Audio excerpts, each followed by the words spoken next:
자, 안녕하세요. 오늘은 도시군 기본계획에 대해서 살펴보도록 하겠습니다. 자, 지금 지난 시간에는 광역계획권과 함께 광역도시계획을 살펴봤죠. 그 다음에 이제 도시군 기본계획을 살펴볼 거고요. 도시군 관리계획에 대해서 다음 시간에 또 살펴볼 건데요. 간단히 말해서 광역도시계획과 도시군 기본계획은 장기 발전 방향을 제시하는 종합계획 성격이에요. 두 개가 이제 성격이 비슷하죠. 그래서 법적 구속력이 없는 행정계획이라는 점과 대내적 행정계획이라는 게 두 계획이 같죠. 반면에 이제 도시군 관리계획은 좀 성격이 다릅니다. 자, 그건 그때 가서 다시 살펴보도록 하고요. 먼저 이 도시군 기본계획과 또 도시군 관리계획은 이 도시군 계획이라는 카테고리로 묶입니다. 그래서 도시군 계획 속에 여기에 기본계획과 도시군 기본계획과 도시군 관리계획이 들어가 있는 거죠. 그래서 도시군 계획에 의해 보면은 6곳의 관할구역에 대하여 수립하는 공간구조와 발전 방향에 대한 계획으로서 도시군 기본계획과 도시군 관리계획으로 구분합니다. 그런데 여기 괄호 안에 보면은 광역시의 관할구역에 있는 군은 제외한다라고 되어 있죠.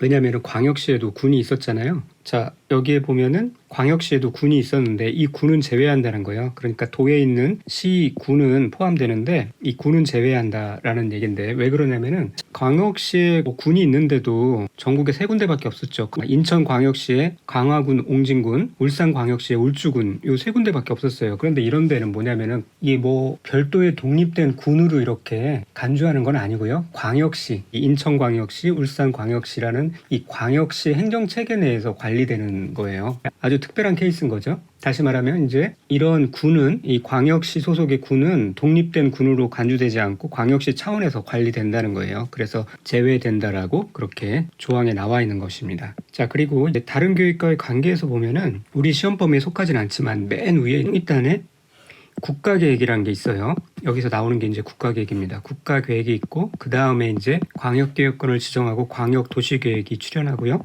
그 다음에 도시군 기본계획, 그 하위단에 관리계획이 있는 겁니다. 이러한 그 질서에 따라서 위에서 아래로 이제 계획들이 세워지고 수립되고 그 다음에 실행하게 되는데 이 두 개가 충돌할 때는 국가계획이 우선하고요. 이 둘이 충돌할 때는 당연히 위에 상위에 있는 광역도시계획이 우선하고요. 이 둘이 충돌할 때는 도시군 기본계획이 우선합니다. 그런 시스템을 갖고 있고요. 역시 똑같은 내용인데 광역도시계획을 짤 때는 국가계획에 부합하게 짜야 되고요. 도시군 기본계획을 짤 때는 광역도시계획에 부합하게 해야 되고요. 도시군 관리계획을 세울 때는 도시군 기본계획에 부합하게 세워야 됩니다. 그런 이제 시스템을 갖고 있는 거예요. 그 내용이 또 다른 계획과의 관계, 그 다음에 이 밑에 있는 이 다른 계획과의 관계의 내용입니다. 자, 그리고 1, 2번은 아까 처음에 설명을 드렸고요. 자, 그렇게 넘어가시면 되겠고, 역시 또 기준은 국토교통부 장관이라는 거 말씀을 드렸고, 이제 그 도시군 기본계획을 이제 수립하는 게 이 부분이 이제 중요한 부분입니다. 이 부분을 살펴보도록 할게요. 자, 수립권자, 이 도시군 기본계획을 수립하는 사람이 누구냐? 자, 6인인데요. 6인이 뭐라고 그랬냐면 특별시장, 광역시장,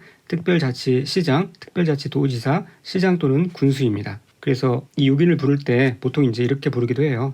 특광, 특시, 시장 군수 이렇게 부르기도 합니다. 이 6인이 관할 구역에 대해서 도시군 기본계획을 수립하여야 합니다. 이 반드시 자기가 관할하고 있는 구역에 대해서 이 6인은 반드시 도시군 기본계획을 수립해야 합니다. 자, 그러니까 이 국장이나 도지사는 수립권자가 아닌 것을 유념해 두셔야겠죠? 자, 이게 먼저 포인트고요. 그런데 반드시 이렇게 도시군 기본계획을 수립하여야 함에도 불구하고 예외가 있어요. 항상 이 예외가 중요하죠. 근데 이 예외라는 것은 이 시, 군만 이 수립의 예외가 존재합니다. 그러니까 이 시 또는 군에 대해서는 도시군 기본계획을 뭐 이 다음의 조건에 대해서 조건이 맞을 때는 도시군 기본계획을 수립하지 아니할 수 있어요. 그런데 여기 이 내용이 뭐냐면은 시 또는 군은 수립하지 아니할 수 있는데 이렇게 그 나머지 특별시, 광역시, 특별자치시, 특별자치도 이런 데는 도시군 기본계획을 반드시 수립해야 한다는 내용이 되겠죠. 그 내용을 정확하게 알고 계셔야 돼요. 그래서 그러면은 이 시 또는 군에 해당되는 경우 어떤 경우에 도시군 기본계획을 수립하지 아니할 수 있냐, 두 가지, 이 두 가지 경우입니다. 이게 시험에 자주 나오는 부분이니까 꼭 알고 계셔야 되는데, 자 보세요. 수도권에 속하지 아니하고 엔드입니다. 그 다음에 광역시와 경계를 같이 하지 아니한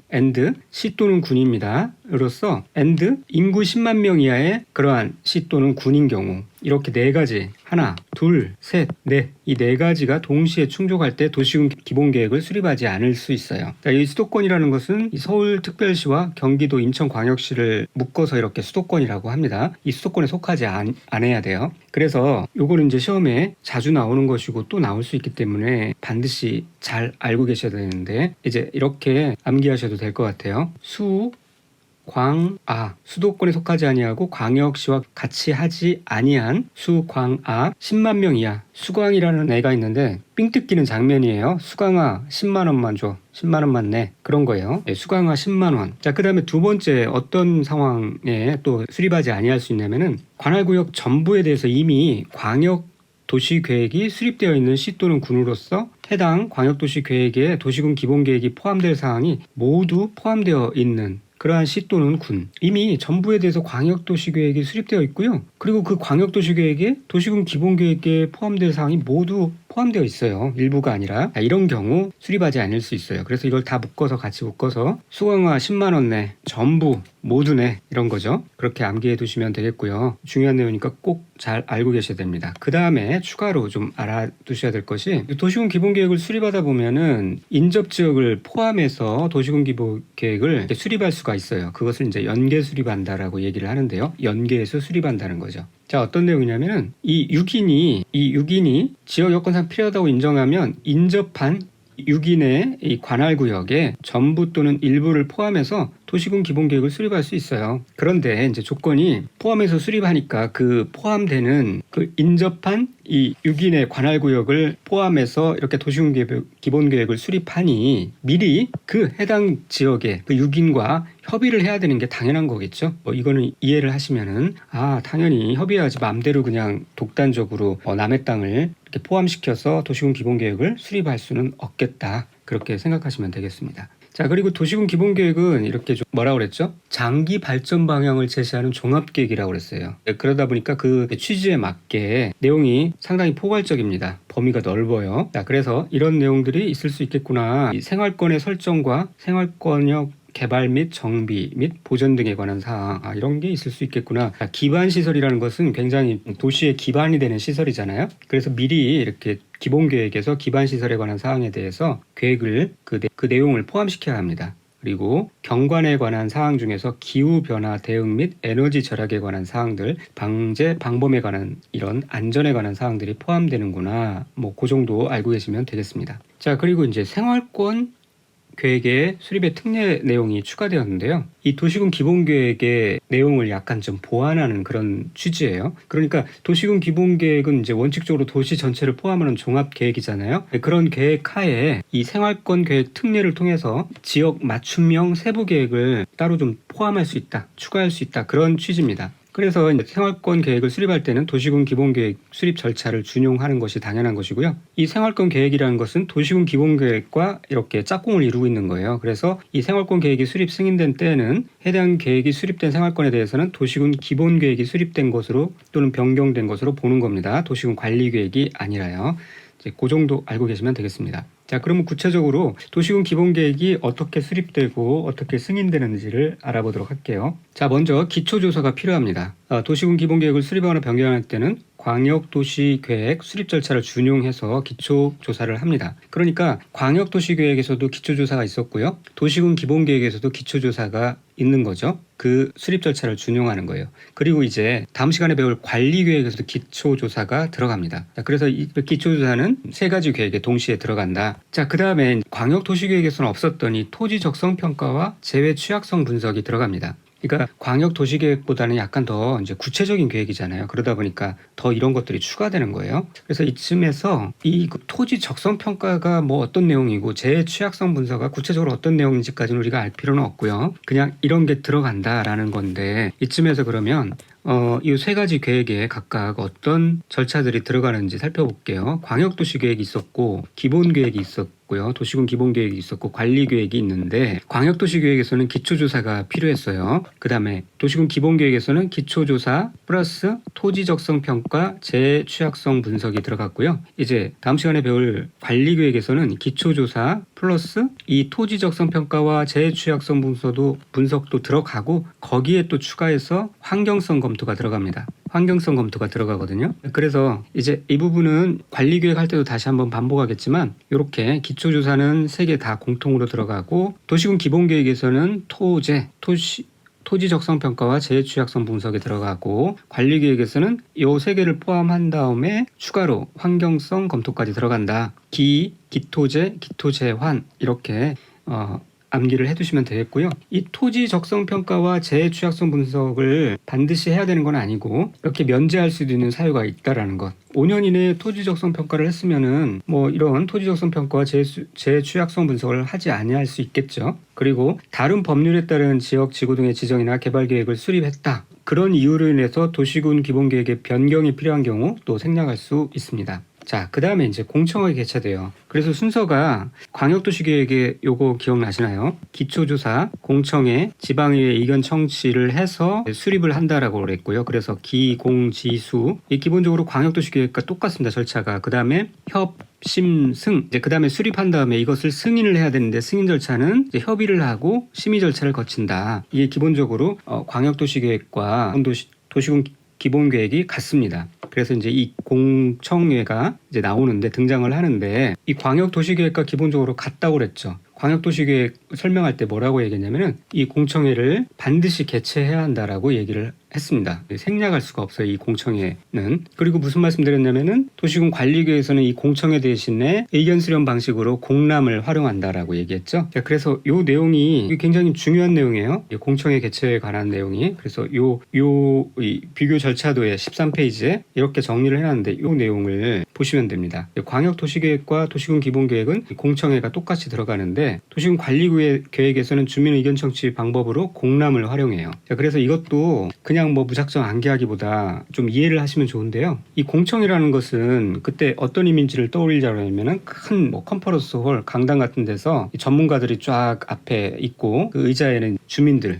참석해서 그 관계 전문가들로부터 뭐 의견도 듣고 질문도 하고 하는 것을 이제 공청회라고 하는 거예요. 그렇게 직접 어떤 의견을 듣는 절차를 말해요. 직접 참여를 하는 거죠. 대신에 이 공람은 이 도시군 관리계획에 대한 이런 자료들을 주민이 열람할 수 있도록 공개를 하고 또 주민이 그걸 보고 이의가 있으면 서면 등으로 의견을 제출할 수 있도록 하는 거예요. 직접 참여가 아니라 간접적인 방법인 거죠. 자, 그러면 왜 이렇게 광역도시계획과 도시군 기본계획은 공청회를 통해서 의견을 청취하고 도시군 관리계획은 이 공람이라는 절차를 통해서 의견을 청취하느냐? 당연히 그 이유가 있겠죠. 이제 이 도시군 관리계획에서는 그렇게 하는 게 이 공람 형식을 취하는 게 더 효율적이다, 효과적이다라고 생각하기 때문에 그런데 뭐 여러 가지 이제 표면적인 이유가 있죠. 뭐 예를 들어서 도시군 관리계획 성격상 굉장히 세부적이고 기술적이고 전문적이에요. 그러다 보니까 그냥 뭐 말로 막 서로 떠드는 것보다 이 자료를 구체적으로 공개를 하고 의견서를 제출하는 방식이 더 효과적이다, 적절하다. 그렇게 이제 판단해서 하는 게 이제 표면적인 이유인데, 그래서 이제 행정적 비효율을 최소화하는 게 표면적인 이유인데, 뭐 사실상 실무적인 해석으로 들어가면은 이 도시군 관리계획은 굉장히 주민들과의 이해관계에 첨예한, 그래서 행정 소송까지 이루어질 수 있는 그러한 계획이에요. 그러다 보니까 이렇게 집단적으로 주민들을 불러서 의견을 듣는 방식은 오히려 어떻게 막 대중의 어떤 의견에 휘둘려 가지고 서로 이렇게 분쟁이 일어날 수 있어요. 없던 정서적인 갈등 같은 게 일어날 수 있다는 거예요. 그리고 소수 몇 명의 어떤 급진적인 의견으로 인해서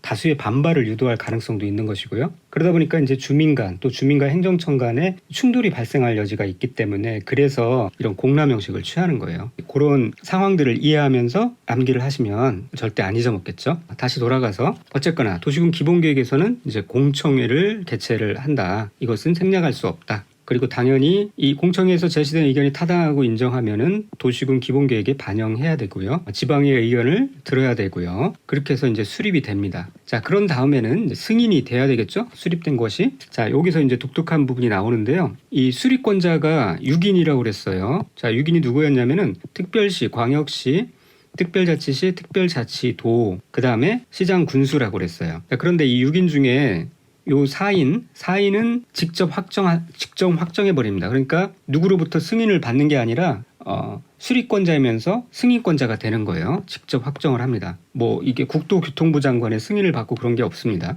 그런데 이 시장 군수는 권한이 이 위에 사람들보다 상대적으로 적잖아요. 그러다 보니까 직접 확정할 수 없고 도지사의 승인을 받는다. 요 내용이 특이한 부분입니다. 자, 그럼 구체적인 내용을 들어가서 요 사인, 특광, 특시, 특도는 자 도시군 기본계획을 수립하거나 변경할 때도 똑같아요. 변경하려면은 역시 협심은 해야 돼요. 협의와 심의를 거쳐요. 이렇게 행정기관의 장, 국토교통부 장관을 포함해서 협의하고 지방도시계획위원회 심의를 거치는데 본인이 바로 그냥 확정을 한다는 거예요. 그런 내용이고요. 자, 이 시장 군수 같은 경우는 이 도시군 기본계획을 수립하려면 본인들이 협의와 심의 절차를 거치는 것이 아니라 도지사의 승인을 먼저 받아야 됩니다. 도지사의 승인을 받은 후에 이 도지사가 도시군 기본계획을 최종 승인하기 전에 행정기관의 장과 협의한 후 지방도시계획위원회 심의를 거칩니다. 자, 요게 이제 특이사항이 되겠죠? 그래서 이 위에 거보다 밑에 것이 더 중요하고요. 반드시 잘 이해하고 암기를 해 놓으셔야 돼요. 이 시장 군수는 본인이 직접 협의 심의 절차를 거쳐서 본인이 확정하는 것이 아니라 최종 승인하는 것이 아니라 먼저 도지사의 승인을 받은 후 그 도지사가 협의와 심의를 거쳐서 최종 승인을 한다라는 부분 꼭 알아두시고요. 자, 그리고 이제 최종 송부 및 공고 열람. 자, 그 열람 기간이 30일이라는 거. 광기 정관 30일 동안 광기로 정관을 열람했다고 그랬죠. 이 기가 그 기본 계획입니다. 그리고 요 밑에 도표 아까 설명드린 부분이에요. 수립은 이렇게 6인이 수립권자입니다. 그런데 이 승인할 때는 이 사인은 본인이 최종적으로 확정을 한다라는 것이고요. 이 시장 군수는 도지사가 승인을 한다는 거, 요 차이를 알아두시고 이렇게 세워진 이제 도시군 기본계획이 광역도시계획에는 그런 게 없었는데 5년마다 이게 기본 계획이 과연 타당한지에 대해서 그 검토를 합니다. 5년마다 타당성 검토라고 하는데요. 그래서 재검토해서 이제 정비를 해야 된다는 것 알아두시고 이렇게 5년마다 타당성 검토하는 사항이 도시군 기본계획과 도시군 관리계획 기타 등등이 있습니다. 이 광역도시계획에는 가장 국가계획 밑에 상위 계획이기 때문에 이거에 대해서 뭐 타당성 검토를 별도로 할 필요가 없습니다. 그리고 나중에 이제 비교하면서 같이 알아두셔야 될 것이 보통 이렇게 5년마다 타당성 검토를 하는데요. 이 투기과열지구나 조정대상지역은 자주 들여다보고 해당 사항이 없으면 바로 해제를 하고 해야 되는 통에 반기마다 타당성 검토를 해야 돼요. 반투죠. 투기과열지구, 조정대상지구는 반기마다 해야 된다는 것 그때 가서 다시 한번 언급하도록 하겠습니다. 자, 여기까지 살펴봤고요. 다음 시간에는 도시군 관리계획에 대해서 알아보도록 할게요. 믿고 따라오시면 단시간에 원하는 점수를 충분히 획득할 수 있도록 그렇게 도와드리겠습니다. 감사합니다.